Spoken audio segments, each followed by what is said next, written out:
Muy buenos días. Es un privilegio poder estar con ustedes por este medio y poder compartir pues a lo que yo llamo pues más que un devocional, una cápsula espiritual.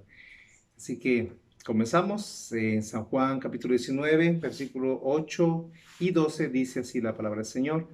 Cuando Pilato oyó decir esto, tuvo más miedo.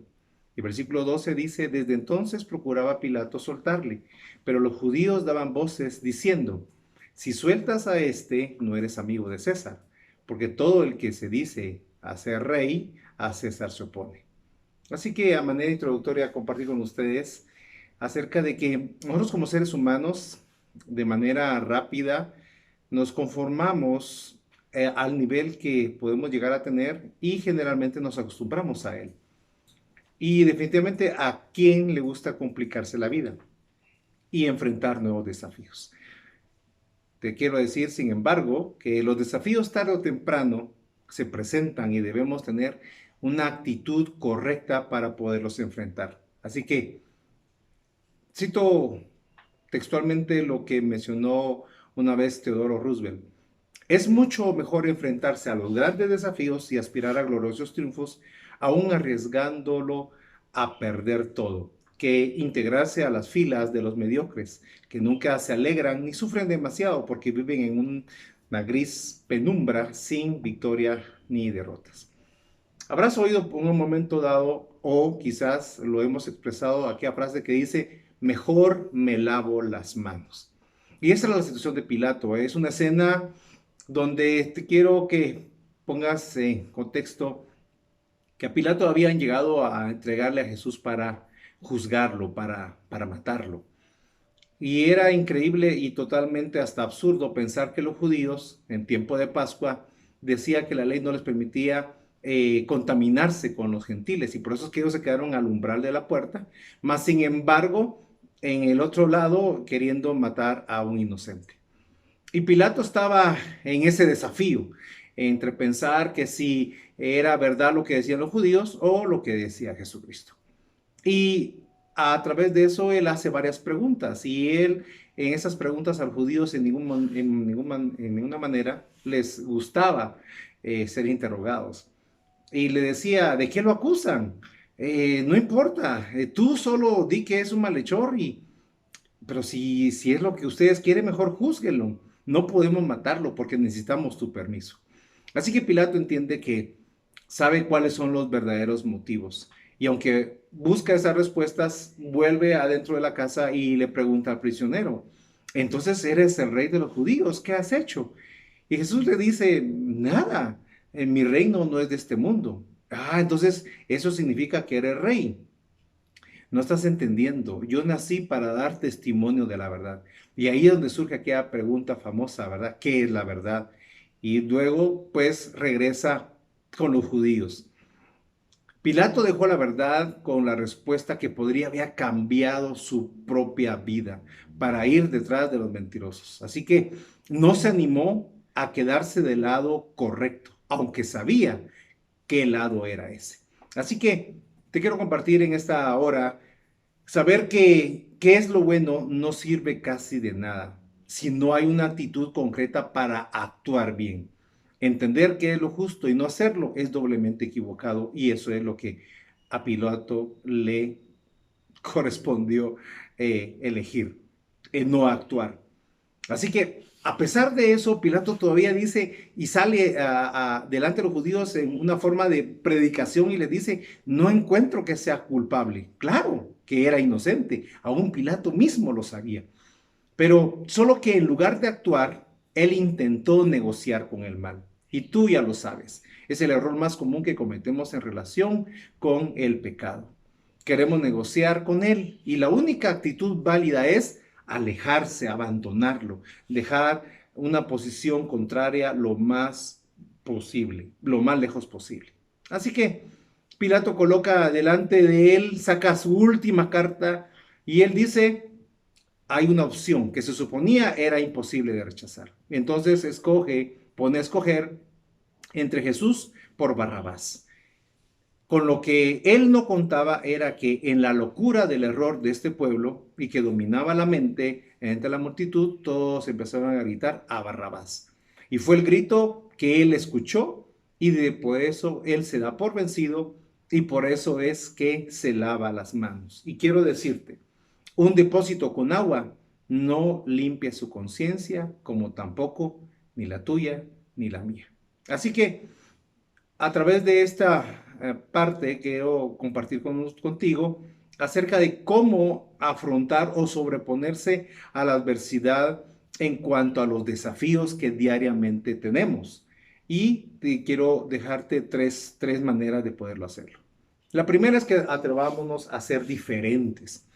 Romanos 12:2 dice, no vivan ya según los criterios del tiempo presente, al contrario, cambien su manera de pensar para que así cambie su manera de vivir y lleguen a conocer la voluntad de Dios, es decir, lo que es bueno, lo que es grato y lo que es perfecto. Así que diariamente vivimos en un mundo conmocionado y que ha sido un mundo que ha desterrado a Dios. La humanidad ha desconocido esa autoridad y no solo su autoridad, sino los mandamientos.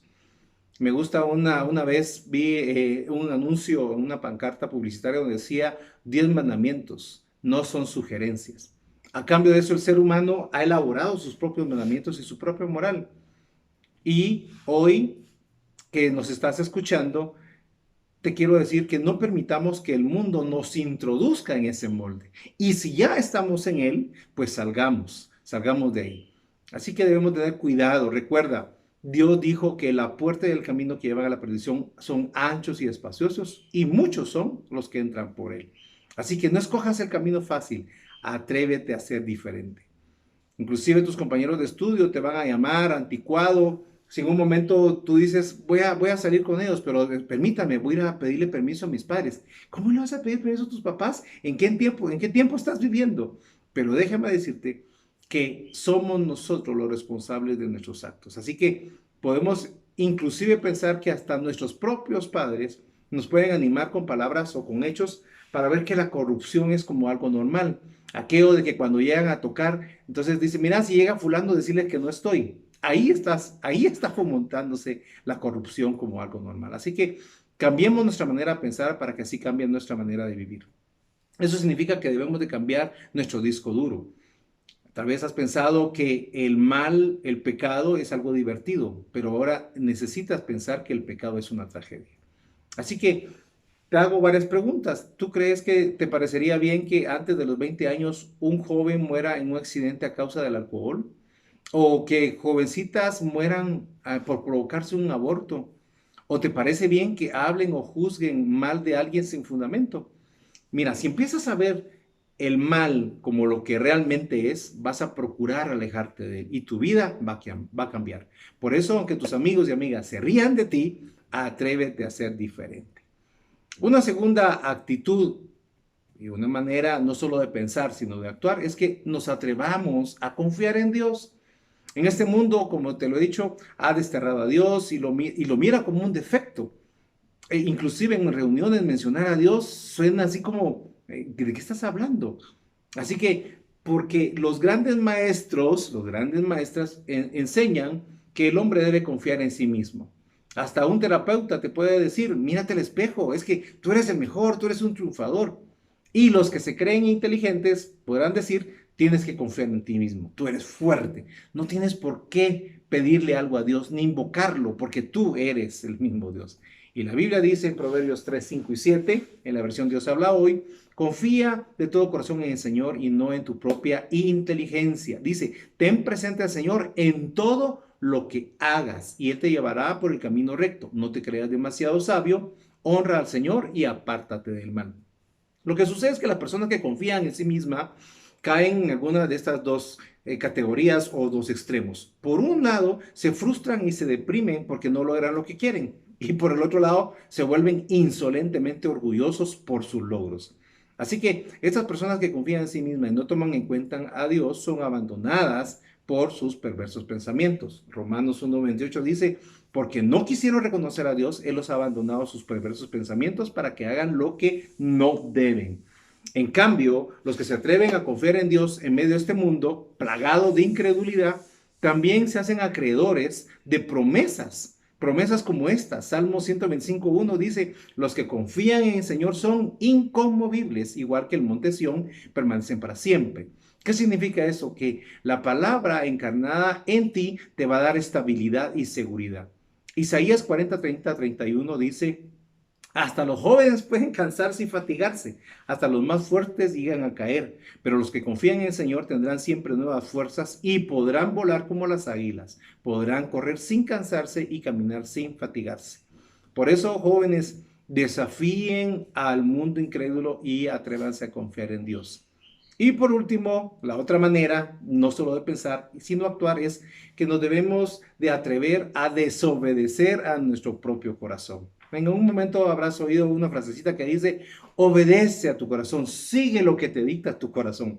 Y miles de personas están sufriendo las consecuencias de haber cometido ese grandísimo error de obedecer a su corazón. Porque mira, suena bien, suena romántico, noble y bueno, pero es un gran error, porque la gente que se considera moderna, la gente que no tiene a Jesús como su Señor, siempre te dirá, confía en tu corazón, déjate llevar por los sentimientos. Así que esta gente famosa, la gente que es así, no sabe lo que dice la palabra del Señor. Mira, dice Jeremías 17:9, no hay nada tan engañoso y perverso como el corazón humano. ¿Quién es capaz de comprenderlo? Ahora tú me preguntarás, ¿por qué la mayoría obedece a su corazón? ¿O por qué los sentimientos a veces parecen tan hermosos y nos conducen a cometer errores tan graves?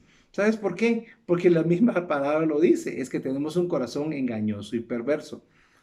Definitivamente, la Biblia dice que tenemos esa naturaleza pecaminosa que hemos heredado de nuestros padres, Adán y Eva, que desobedecieron a la instrucción directa de Dios. Así que debemos de entender y comprender también que en Santiago capítulo 1, 14 y 15 dice que uno es tentado por sus propios malos deseos, que lo atraen y lo seducen, y de esos malos deseos nace el pecado. Así que todos esos pensamientos en Adán y Eva quedaron afectados y por eso nos dice la palabra del Señor que el hombre desde joven solo piensa en hacer lo malo. Así que, aunque los sentimientos sean muy fuertes y difíciles de desobedecer, y precisamente por eso hoy te digo, cuidémonos, examinemos constantemente nuestro corazón a la luz de la Biblia. Cuando descubran esos sentimientos que nos están llevando a algo que Dios no aprueba, debemos de atrevernos a desobedecer a nuestro propio corazón. Así que en esta hora bendecimos tu vida y declaramos estos tres desafíos. Estos tres desafíos que son atrévanse a ser diferentes, atrévanse a confiar en Dios y atrévanse a desobedecer a su propio corazón. Si tú lo